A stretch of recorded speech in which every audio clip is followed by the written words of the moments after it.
दोस्तों आज हम समझने वाले हैं कि लिक्विडिटी क्या होती है। बहुत सारे लोगों को क्या होता है कि कन्फ्यूज़न होता है लिक्विडिटी का नाम सुन के। जो नए यूज़र्स आते हैं, जो नए ट्रेडर आते हैं क्रिप्टो करेंसी में, उनको क्या होता है कि वो लिक्विडिटी वगैरह का नाम सुन के लिक्विडिटी ग्रैब क्या होती है, स्टॉप लॉस हंट क्या होता है, ये सारे वर्ड सुन के क्या हो जाते हैं कि वो क्या होते हैं कि बहुत कन्फ्यूज़ हो जाते हैं। तो आज समझते हैं रिटेल ट्रेडर की देखो क्या पोज़ीशन क्या होती है। मान लो कि 1000 ट्रेडर्स ने क्या किया है कि सपोर्ट पर बाई किया है। सबका स्टॉप लॉस क्या होगा कि उसके सपोर्ट के थोड़ा सा नीचे क्या होगा कि स्टॉप लॉस उनका रहता है। जैसे हम मान लेते हैं ये चार्ट है, ठीक है? यहाँ पे मार्केट ने एक बार सपोर्ट लिया, 2 बार सपोर्ट लिया, 3 बार सपोर्ट लिया। अब यहाँ पे क्या करेगा रिटेल ट्रेडर जो है, जो छोटे-छोटे लोग ट्रेड करते हैं, वो क्या करेंगे कि यहाँ पे सपोर्ट ज़ोन एरिया वो देख लेंगे।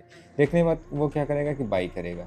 वो यहाँ पे क्या करेगा कि बाई करेगा। जो एसएल वो रखेगा वो अपने सपोर्ट ज़ोन के नीचे-नीचे क्या करेगा कि एसएल रखेगा। अब जितने लोग यहाँ पे बाई किए होंगे, 1000 लोग मान लो यहाँ पे 1000 ट्रेडर बाई करते हैं, उन सबका जो स्टॉप लॉस है, वो क्या है कि ये इसके नीचे यहाँ पे स्टॉप लॉस लगा हुआ है। इस यहाँ पे उसने क्या किया है कि सपोर्ट पे बाई किया हुआ है। ठीक है? तो ये क्या हो गई कि रिटेल ट्रेडर की पोज़ीशन होगी, जिसने क्या किया कि ये सपोर्ट देख के यहाँ पे बाई कर लिया, यहाँ पे बाई करने के बाद क्या किया कि उसके नीचे यहाँ पे अपना एसएल रख लिया, ठीक है? लिक्विडिटी कहाँ हो गई? अब लिक्विडिटी ये हो गई जहाँ पे ये एसएल पड़ा हुआ है। जितने लोगों ने 1000 लोगों ने मान लो यहाँ पे बाई किया, ये सपोर्ट देख के मान लो 1000 लोगों ने बाई किया यहाँ पे, बाई कर लिया।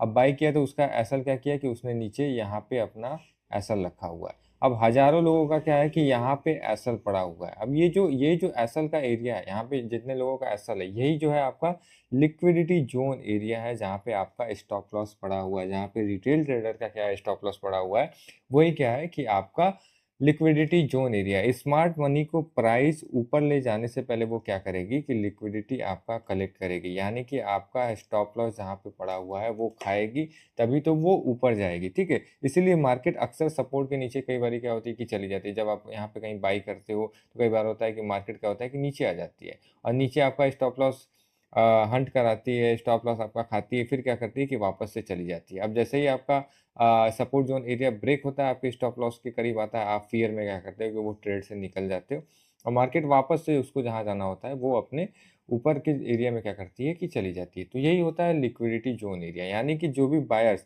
जो भी रिटेल ट्रेडर जहाँ पे बाई कर रहा है, सपोर्ट पे बाई किया मान लो और उसके नीचे उसने क्या किया कि अपना एसएल रखा हुआ है। यही क्या हो गया कि लिक्विडिटी ज़ोन एरिया हो गया, स्मार्ट मनी कांसेप्ट।